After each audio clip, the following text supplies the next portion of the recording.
You know what I'm saying? Because at the end of the day, the title of the space is heavy. What the old saying, Les, is if it's good for the goose, it's good for the gander.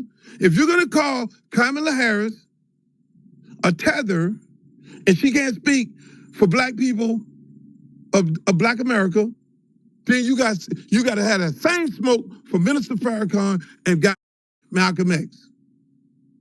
You got to have that same feeling about them that they can, one who's dead, who died for black people in America, and the other one who put his body on the line every day for black people of America. You got to have that same smoke.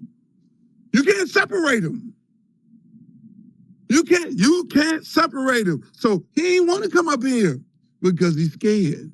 Because he got to call Minister Farrakhan a tether. My good friend, he got to call him a tether. That's crazy, Luke. He got to call Farrakhan to walk through the streets of Chicago. He got exactly. Go ahead, what's Mr. up? What's up, Les? What's up, big dog? Why the FBA's got a problem with why not? I ain't gonna say all FBAs. I ain't doing that. Mr. Tariq and his cult got a problem with Minister Farrakhan, VP Harris, and Malcolm X. Well, Luke, let's do this because you got 1,000 people. Yo, it's Big Ant, the spokesman, man. We back. Another edition of Urban Politicians TV, UPTV. Make sure you stay on your pivot at all times, man. Had to come tap in on this Tariq Nasheed and Luke situation that kicked off this past weekend. And I got a lot more video to play. Normally, I would let it play all the way through, but I didn't want y'all to sit there and get lost and not understand, because I've done this before, because I wanted it to be very clear on what Tariq Nasheed was saying. I didn't want people to be misguided, misled, and be having misinformation spread about what the meaning of FBA is and tether and things when he speaks on people from other countries, because the way that Luke jumped out there is he talked more in depth on that Twitter space, and I had a link in the description where y'all can listen to that in full. And I had a link in the description if you just want to listen to the full Tariq live last night where he addressed everything that kicked off Friday, because Luke is pushing the narrative like he's dissing anybody who comes from another country without action. So here's the rest of this video with Tariq Nasheed. It's entertaining, so I had to let the thing play, and then we come to speak more on it after. We got to spill the real and keep it all the way real. Y'all know the deal. Time you say something critical of Kamala Harris, they send their minions after you.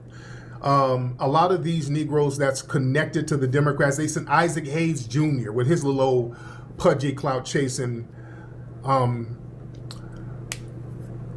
nepotism. Isaac Hayes Jr. Every time I tweet something, it goes viral, and he hops in my mentions. You trying to disrupt stuff? Get out of my mentions. Isaac Hayes Jr. Now, Isaac Hayes Jr., they're trying to sue Trump for using a song that Isaac Hayes wrote. This is the little clout chasingest buffoon ever. This dude only gets clout off of his dad. Isaac Hayes Jr., you even try to sound like your dad. And you shave your head bald like your dad. You ain't your dad. Your dad had talent.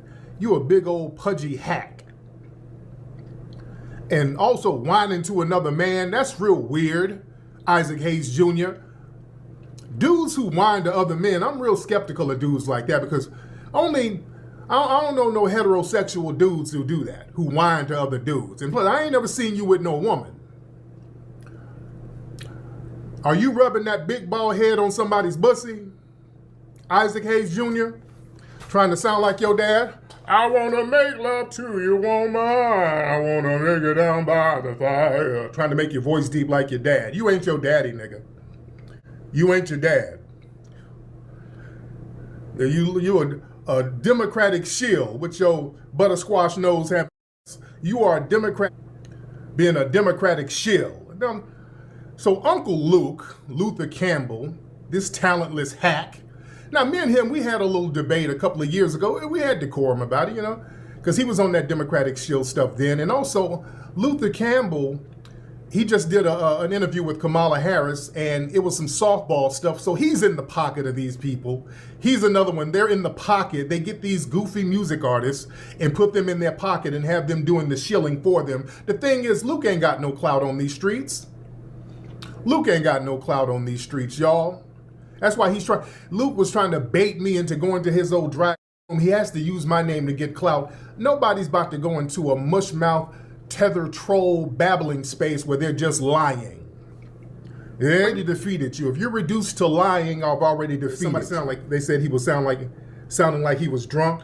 He can't be bragging about all the things he did for Miami when all of his artists accused him of ripping them off. Now this is jealous tether babble. What Luke has brought to the game. In hindsight, Luke brought a bunch of degeneracy to the culture.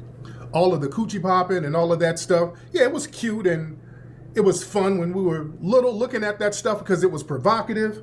But, you dig? At the end of the day, let's look back in hindsight. Just look, when you get older and you look back, you're like, that didn't help us worth it. He brought some of that Caribbean degeneracy over here. Yeah? And how has that worked for us now? I think Luke was recently bragging about how Sexy Red and Glorilla, all the people rapping about coochie and booty and all that, they got to thank him and give him a check. That ain't no flex, to be honest. Used to love the 2 Live Crew. Still, I like listening to that stuff, but we came up in the golden era, and that was in the golden era of hip hop when there was a balance. All right? So yeah, you had the degenerate stuff, but it was balanced out by the Rakims, the LLs, the Heavy D, Brand Nubian. It was balanced out by so much stuff, so it didn't become the dominant part of the culture, okay? The temporary escapism type of thing. Then we went back to business. Okay, let's twerk, let's look at a little booty here and there, and let's go back to handling business. But Luke brought normalizing degeneracy to the culture. And I always talk about how a lot of things in foundational Black American culture that's janky, a lot of the tethers bring that in. Luke did a lot of damage to the culture. Let's be real. Luke is mad because people have been calling him a tether, and he's trying to drag all of the Caribbean in the tether conversation. Why you calling us all tethers? If you call me a tether and call Kamala Harris a tether, you calling, what about Malcolm X? You calling him a tether too? What about Minister Farrakhan? You calling him a tether too? No, we're not talking about them. Tether is an action-based thing. He's trying to align himself with Malcolm X and Farrakhan. Man, you ain't even nowhere near that conversation or on that level, nor is Kamala, your fellow Caribbean tether. We have every right to not want you degenerates representing us. You've been a horrible representative for us. All right? You've brought filth and degeneracy. Kamala Harris has brought nothing to our community. We are putting our foot down saying we don't want you foreigners or people from foreign backgrounds representing us, especially if you don't really have a track record of being down. See, Minister Farrakhan, we follow Minister Farrakhan because he has shown to be a proven writer. He got the game and studied under the tutelage of the phenomenal foundational Black American, Elijah Muhammad. And he was a phenomenal student of Elijah Muhammad, and Brother Minister Farrakhan has always given Elijah Muhammad the props and praise for giving him the game. That's why we love Minister Farrakhan. He's always been 10 toes down. Luther, you've always been a talentless hack who had to rely on the talents of foundational Black Americans. Even the sound down there that you try to take credit for, that came out of the West Coast. The 2 Live Crew, they started on the West Coast. They started out here. They had a record called Revelation, something like that. And that's where that sound came from. Then that sound got picked up down in Miami. Then Luke brought them down there and then just basically joined the group. Eh? But Luke has been eating off the talents of foundational Black Americans. Now, Luke is listed as a rapper. Luke ain't no rapper. Luke has never rapped a verse in his life. That man can barely talk, let alone rap a verse. Luke is not a rapper, nor is he a producer. That was Mr. Mix producing all the records. You had foundational Black Americans doing all the hard work. And then you had Fresh Kid Ice, who was Trinidadian and Asian. But even Brother Marquis was writing a lot of his stuff. Yeah? And then Luke had JT Money. So Luke was getting the FBA family to do all the heavy lifting for him. And then when things fell apart, he fell off. He couldn't exploit no more FBAs. Yeah? And boy, and Brother Marquise, RIP to Brother Marquise. He just saying stuff. Just saying some Steve Bannon and Trump. I ain't on nobody's payroll. I don't work for nobody, nothing. You're projecting. The DNC done threw a couple of dollars in your back pocket, which you clearly needed. You dig? Because you the biggest bag fumbler in hip-hop history. Nobody's going to take advice from you, dude. You got your record label finessed out of you by a white dude. Luke had a $100 million record label. That record label was worth $100 million, and his goofy lizard mouth sat up here and got it finessed out of him. How you gonna get your record label finessed from you? White man, an LGBT white man. One thing about Tariq Nasheed, bro, he gonna deliver the message, make it very clear and understood, and he gonna have you rolling at the same time while he educating you on some things. It's undeniable that this man got his facts. Now, I do want to say rest in peace to Brother Marquise from the 2 Live crew, and of course Malcolm X and things like that. Isaac Hayes, which he wasn't disrespecting them at all, but with their name being spoke on, I do want to acknowledge that in itself. But this got kicked off Friday after a live got put on the blogs and made its way and started circulating on the internet, where he said that Tariq Nasheed and these people that's claiming FBA are being paid to push this narrative and it's being divisive in the black community. Well, he started to jump out there and say, well, you disrespected Minister Farrakhan because he's from a Caribbean background, or Malcolm X because I think his mother and Malcolm X is mixed, his father is black, and he starts saying, what about them and things like that? You disrespecting them when you call out Kamala. That is far from the truth. That is nothing of the same, because what they stood for and what they pushed back in the day, Elijah Muhammad or anybody, no matter what country you was from, for black as one.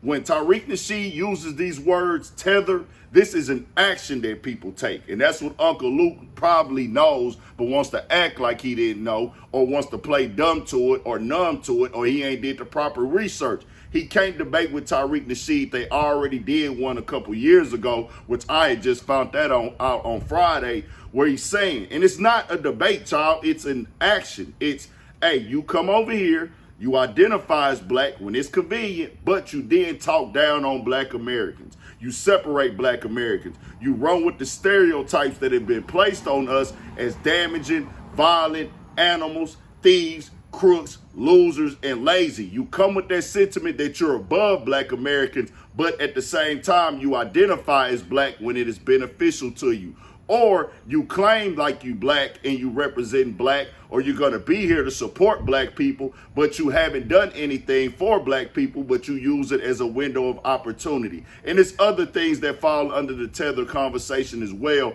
It has nothing to do with you being a person that identifies of African features or African genetics and being from a different country. It's how you act with foundational black Americans who have been here for centuries, whose lineage has suffered, fought, bled, died, put their life on the line, went through beating, trauma, slavery, suffering, just did all these things to make it possible for other blacks from other countries to come over here. How can you call us anything disrespectful as a group? It's either you with us, all is one, and we on the same type of time, and we rocking, or if you talk down to us or you separate from us and don't want to be identified with us, we have to call that being a tether. It just is what that is.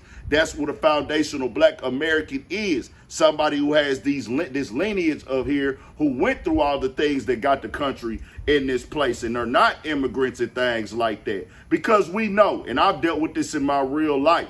This is why I understand, and I said, hey, everybody identifies their country, their lineage, where they from, any race of people, any ethnicity, they gonna represent where they from. How come we can't say, hey, well, we foundational black Americans if you gonna claim your country? That's all Tariq Nasheed was saying. And he's not gonna call you a tether if you fighting and pushing for our cause. Because I got people that I rock with and I'm deal with and I tapped in with, and it's always respect because they not talking down on our culture and looking at us as different in things or working with any entity that is tearing us down. That's what Tariq Nasheed is pushing for people who don't know that. People get offended. They don't want you to call the word. They don't want you to say it, period. But it's not for everybody. It's a percentage of people who move with that thing of black Americans are beneath us, or they lazy, or I don't want to be identified as black. But if it's something that comes positive with being identified as black, we'll jump on that. But we'll separate from everything else. Nah, we're not doing that anymore is what Tariq Nasheed is pushing. And I'm with the raising the awareness, making sure the conversation is overstood. This is where we at. We have platforms where we can get the real information out there now. Now, Uncle Luke tried to jump out there, and he went in on his entire career, his existence in the game, went at Isaac Hayes, and he's going at Kamala, which y'all got to know and understand. Once again, it's not about Kamala just running for president or he's choosing a side in the Democratic and Republican conversation. He's talking about the actual tangibles on either side. He's not getting paid to be on either one. What he's saying is, if you're going to try to say, run with this person for they black, because she's black, choose the symbolic vote because she's black, choose the symbolic vote because she's a black woman, it doesn't make any sense if she's not going to do anything specifically for black Americans. It is what it is. I don't understand the rocket science of why people are confused and think certain people are just trying to cause confusion. I'm not voting for either one. I'm just saying, for me, I'm not speaking for Tariq right here. Don't try to say, oh, this or that, or you're a Trump supporter. I wouldn't be speaking on this the way I would if we didn't have entertainers like Luke or people who've rapped, sung, acted, did comedy, being put on platforms and seen as role models and speakers for our culture and our community of black Americans. And we supposed to ride with what they say. And if we don't want to ride with what they say, they trashing us, calling us names. Oh, your daddy Trump, like Luke been doing. Oh, you ain't this, you ain't that. And, oh, y'all some sellouts and things, because we don't want to ride with somebody who's pushing black but not going to do nothing for black people specifically in this. No, take the black argument out of it, and then we can get somewhere. But Kamala Harris does not have the policies on her website that say this exactly, that cemented what she's going to do. That's all that I'm saying for y'all that don't get it. But I know y'all still going to be forced to think and not listen, and y'all going to move this way. Democrats been in office 12 of the last 16 years. We've been giving them our vote forever giving them our vote. What have y'all gotten in return for giving them that vote? So why would y'all want to market this as the black vote? But that's what they do. That's what a shield is. I'm paid and promoted, or I get some type of incentive. It don't got to be cash, but I'm getting something out of working with the Democrats and shaming my own people, or the people that I consider my people, to try to vote into this. That's just all he pushing with that. He going at the other people who claiming this. It was entertaining. Luke, I don't know if you're going to have something to come back with. Luke can't really talk with Tariq Nasheed, bro. That nigga's educated.